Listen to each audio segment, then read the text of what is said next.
आपका? नमस्कार, मैं कश्मीर शाह और आप देख रहे हैं धारदार न्यूज़। हमारे साथ कुछ लोग हैं और हम बात करेंगे 2024 के आम चुनाव को लेकर के। मेरे साथ आप हैं, जो बताइए नाम क्या है आपका? जी, मेरा नाम सूर्य प्रताप सिंह है। उसमें कई लोग तो आपस में ही मनमुटाव कर रखे हैं। ये अरविंद केजरीवाल जी ये बोलते हैं कि आप मेरे अध्यादेश के अनुसार बात मुद्दा उठाओ और उसमें मेरा साथ दो, तो मैं तो इस मीटिंग में बैठता हूँ।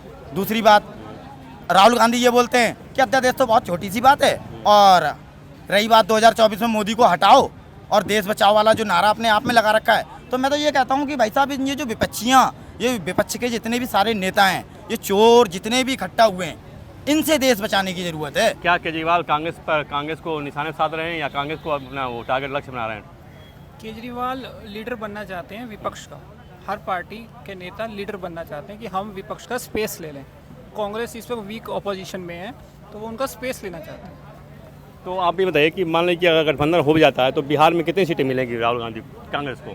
कांग्रेस को कोई खास ज़्यादा सीटें नहीं मिलेंगी, क्योंकि उनका कोई बेस ही नहीं है वहाँ पे बिहार में। बेस नहीं है? नहीं।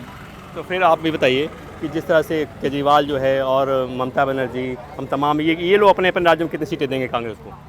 कांग्रेस को जहाँ पे कांग्रेस की लीडरशिप ही नहीं है, वहाँ कांग्रेस को ज़्यादा सीट नहीं मिलेगी। वहाँ पे उसको छोटे भाई की तरह रहना पड़ेगा, जो देंगे वो रखना पड़ेगा। क्या कितनी सीटें देंगे कांग्रेस? मेरे हिसाब से बिहार में लमसम 35 के लमसम बीजेपी की सीट रहेंगी, बाकी अदर में सब हैं। यानी कांग्रेस को कितनी सीटें देगी? कांग्रेस मेरे हिसाब से तो जीरो रहेगी बिहार में कांग्रेस जीरो है। कितनी सीटें? का मुद्दा क्या लगता है? राम मंदिर का मुद्दा सबसे बड़ा मुद्दा है। वो तो हमारी आस्था से जुड़ा हुआ है, और क्यों ना हो, जो हजारों सालों से दबा हुआ मुद्दा था।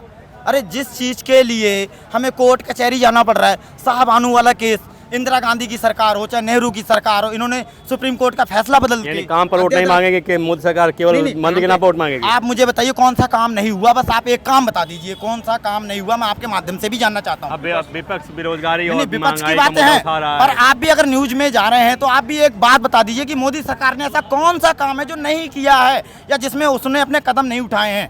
तो क्या बताइए, काम के नाम वोट मिलेगा कि मंदिर के नाम वोट मिलेगा बीजेपी को? देखिए, वोट काम के नाम पे ही मिलेगा, लेकिन जो राम मंदिर का मुद्दा है वो भारत के लाखों करोड़ों लोगों की श्रद्धा और आस्था से जुड़ा हुआ है। उनका कहना, विपक्ष का कहना है कि राम मंदिर ठीक अपनी जगह है, लेकिन महंगाई, आटा हो गया, तेल हो गया। देखिए, सरकार ने हर क्षेत्र पेट्रोल हो में गया, डीजल हो गया, सिलेंडर हर हो गया, क्षेत्र CNG हो में गया। सरकार ने काम किया। अगर काम करने के बाद भी महंगाई बढ़ी है, काम नहीं किया होता तो इतने सालों से देश चल थोड़ी रहा होता, देश घाटे में जा रहा होता। अगर मैं बात महंगाई की करूं, अब मैं यार पीटर इंग्लैंड की पैंट पहनूंगा तो उसके पैसे मेरे देश में तो आएंगे नहीं, ना मेरे देश के बेचने वाले के पास आएंगे।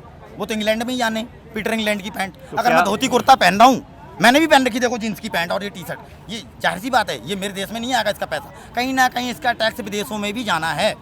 तो अगर जिस दिन मैंने पूर्णतः आत्मनिर्भर भारत के हिसाब से अगर अपने देश की सारी योजनाओं को अपने ऊपर लाद के या उसको अपने मतलब मानकर उस पर काम करना शुरू कर दिया, तो मेरा देश एक ना एक दिन टक्कर दे पाएंगे मोदी को? नहीं, बिल्कुल नहीं, कोई स्पेस ही उनकी तो कोई लाइन ही नहीं बन रही है।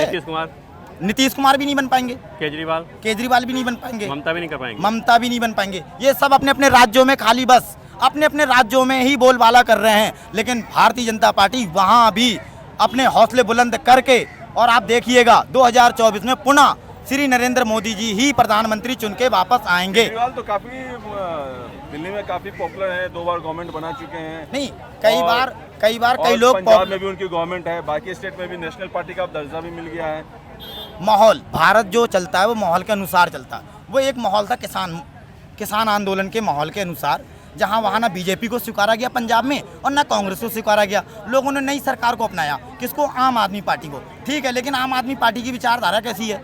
आम आदमी पार्टी की विचारधारा सिर्फ और सिर्फ अपनी व्यक्तिगत स्वार्थ के लिए, सिर्फ अपने स्वार्थ के लिए। अरविंद केजरीवाल जी अगर इतने ही ईमानदार होते तो दिल्ली में इतने घोटाले क्यों होते?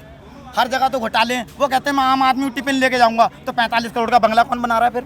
क्या इस बैठक से कोई हल निकलेगा? कौन नेतृत्व करेगा विपक्षी गठबंधन का? अभी कोई हल नहीं निकलेगा। सब विपक्ष का लीडर बनने की कोशिश कर रहे हैं कि हम अपोजिशन के लीडर बन जाएं। इसको पीएम देखना चाहते हैं अगले साल? पीएम तो हम मोदी जी को ही देखना चाहते हैं, क्योंकि उनके अच्छे काम हैं। क्या अच्छा काम किया? काम एक ईमानदार लीडर के रूप में वो बहुत ही सक्षम नेता है वो, प्लस उनकी अगुवाई में बहुत ही अच्छा, मतलब सभी राज्यों में बहुत अच्छा काम हो रहा है। जो बैठक हो रही है पटना में, इस पर क्या कहेंगे? कुछ नहीं, ये बैठक इनका खुद का बैठक है।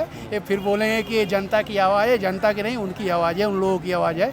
वो सब अपना भ्रष्टाचार छुपाने के लिए इस टाइप के वो लोग बैठक बनाए हुए हैं। अगर मोदी जी आज इन लोगों के ऊपर कोई भी कार्रवाई कर रहे हैं तो फिर बोलोगे जनता की आवाज़ है, हमारी आवाज़ दबाई जा रही, लेकिन ऐसा कुछ नहीं है।